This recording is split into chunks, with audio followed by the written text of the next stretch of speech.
Halo Sobat Fakta Bang Pin, ketemu lagi dengan Bang Pin yang terus mengabarkan fakta viral seputar selebritas tanah air yang terus saja bikin berita, dan dengan berita mereka tetap eksis di ranah media.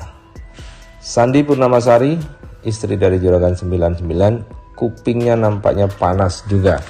Terus disindir bertubi-tubi oleh Nikita Mirzani. Bahkan saat akunnya hilang, Nikita Mirzani pakai akun IG anaknya. Akhirnya Sandi Purnamasari pun membalas sindiran Nikita. Bagaimana balasannya? Seberapa menohok? Dan apakah balasan itu berhasil membuat Nikita diam?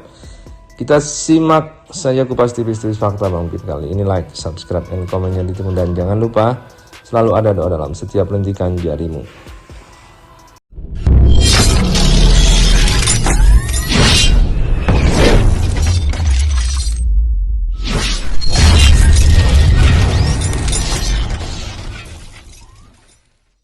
Kita lansir dari Wow Keren.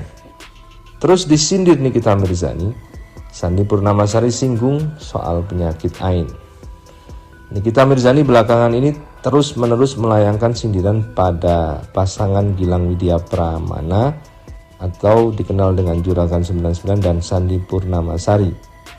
Lantas kini Sandi pun terlihat menyinggung soal penyakit AIN. Nikita Mirzani tampaknya masih belum puas membuat kegaduhan. Sempat berhenti beberapa saat setelah dia liburan ke Paris. Nikita Mirzani belum lama ini menyebut dan menyenggol pasangan suami istri Gilang Widya Pramana atau yang dikenal dengan Juragan 99 dan Sandi Purnamasari. Dalam sejumlah postingan, Nikita Mirzani menyindir habis-habisan Juragan 99 dan Sandi Purnamasari. Ada tuduhan soal Sandi dan Juragan memakai pesugihan dan datang ke sebuah gunung di daerah Malang, Jawa Timur untuk minta pesugihan ke dukun. Banyak lagi sindiran-sindiran pedas dari Nikita kepada Sandi Purnamasari dengan menyebut Sandi Sound the Ship dan Suneo untuk Juragan 99. Bahkan ada yang dikaitkan juga sindiran itu dengan Vanessa dan Fuji. Bahkan ketika akun Instagramnya mendadak lenyap, Nikita justru menggunakan akun milik anaknya untuk bisa terus melayangkan sindiran pada Gilang dan Sandi. Kendati begitu, postingan Gilang dan Sandi hingga saat ini memang tampak belum memberikan reaksi apapun atas berbagai sindiran yang dilontarkan. Namun baru-baru ini Sandi tampaknya panas juga dan membagikan postingan untuk mengingatkan soal penyakit AIN. Melalui unggahan teranyar di laman Instagram miliknya, tampak di sana Sandi memajang potret kebersamaannya dengan sang suami. Mengiringi postingannya, Sandi mengungkapkan bahwa untuk selanjutnya ia akan lebih sering menuliskan Masya Allah dalam setiap unggahan di media sosial. Bukan tanpa alasan, diyakini bahwa cara itu cukup mampu membuat seseorang terhindar dari penyakit AIN. Mengingat tidak semua orang menyukai dirinya dan yang sering memperlihatkan kehidupannya yang mewah. Masya Allah, Tabarakallah, mulai hari ini aku kalau bikin caption, aku mulai dengan kalimat Masya Allah ya, untuk menghindari penyakit AIN.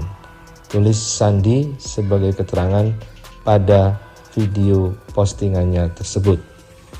Masya Allah, Tabarakallah, back to home, back to my playground. Pungkas Sandi mengakhiri ulasannya. Tak ayal unggahan itu pun kini menuai beragam tanggapan dari warganet. Betul Mam, aku juga baru tahu tentang penyakit AIN, tulis seorang netter. Yang disebut penyakit AIN itu karena bahasa Arab. Kalau bahasa Indonesianya penyakit mata. Dalam mata dari semua orang terkadang ada setan. Maka setiap kali kita melihat yang indah atau bagus, itu harus dibarengi dengan ucapan Masya Allah, agar yang kita kagumi tidak kena penyakit AIN atau ayun, hasad, dan salatan. Tapi jika melihat orang atau apapun yang kurang baik, kita harus mengucap La haula wala quwata illa billah, sahut yang lain. Nah, apakah penyakit AIN itu Coba kita lihat di Google apa penyakit ain sebetulnya. Dari Celebrity.id dikatakan dengan judul bahaya penyakit ain dan cara mencegahnya. Bisa menimpa siapa saja. Bahaya penyakit ain dan cara mencegahnya perlu diketahui oleh umat Islam. Hal itu penting agar terhindar dari malapetaka dalam kehidupan. Dikutip dari laman resmi NU.ID, penyakit ain ini ditegaskan oleh Rasulullah dalam salah satu hadisnya. Ain itu nyata, hak. Kalau saja ada sesuatu yang mendahului takdir, niscaya ain akan mendahulunya. Ain adalah pandangan kagum atau takjub disertai dengan rasa iri dengki dari seseorang yang memiliki tabiat buruk yang mengakibatkan adanya bahaya pada orang yang dilihatnya. Syekh Ibnu Hajar Al-Asqalani, Fathul Bari, juz 10 halaman 200. Jadi di sini dikatakan bahwa yang melihat ini adalah punya rasa iri, dengki, dan mempunyai tabiat buruk. Kemudian orang yang melihat kesuksesan seseorang itu takjub dan menyimpan dengki. Disitulah penyakit ain akan berlaku kepada orang yang dilihat. Sementara menurut Profesor Dr. A.G. Kiai Haji Muhammad Quraisyab, LC, MA, bahwa ain bukanlah penyakit, melainkan sebuah pandangan yang menimpa siapapun yang bisa menimbulkan berbagai dampak seperti iri hati. Ain adalah pandangan mata atau pikiran yang menimpa orang lain karena suatu hal sebab. Contohnya kita melihat sesuatu takjub, itu bisa berpikir iri hati pada seseorang, kata Profesor Quraisyab.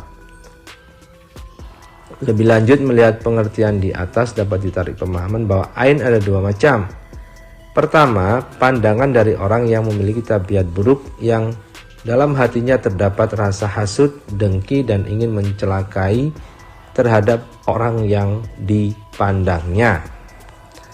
Kemudian kedua, yaitu pandangan kekaguman atau ketakjuban dari orang yang tidak sedang merasa dengki, tetapi kekaguman itu tidak disertai dengan berzikir kepada Allah. Sehingga ain adalah pandangan mata yang kemudian berkembang. Berkembang maknanya bisa mencakup sesuatu hal yang terfokus, karena itu bagian dari ain adalah iri hati. Maka tidak heran jika Rasulullah menjadikan ain ini sebagai bagian dari sesuatu yang dianggap berbahaya dan patut diwaspadai. Sementara untuk menghindarinya, bisa membaca doa ini.